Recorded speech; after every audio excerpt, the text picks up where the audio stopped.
আসসালামু আলাইকুম প্রিয় দর্শক, আজকে আমি আপনাদেরকে দেখাবো কিভাবে আপনারা জিও ব্যাগে আনারের চারা বা অন্যান্য ফলের চারা সঠিক নিয়মে রোপণ করবেন।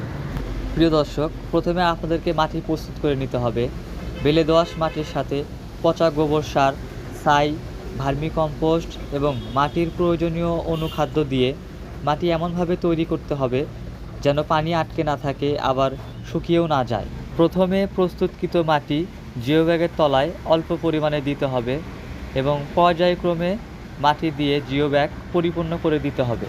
এরপরে জিও ব্যাগে গাছ বসানোর সময় আপনারা অবশ্যই খেয়াল রাখবেন গাছ যেন জিও ব্যাগের মাঝখানে থাকে এবং গাছ অবশ্যই যেন সোজা হয়ে থাকে।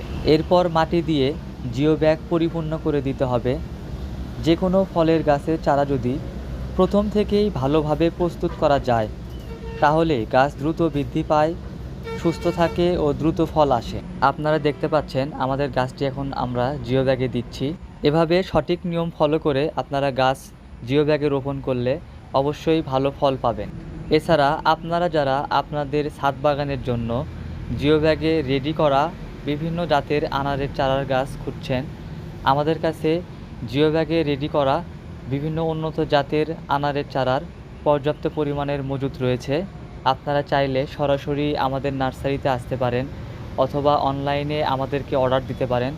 আমরা সারা বাংলাদেশে কুরিয়ারের মাধ্যমে এ সকল গাছ পৌঁছে দিয়ে থাকি।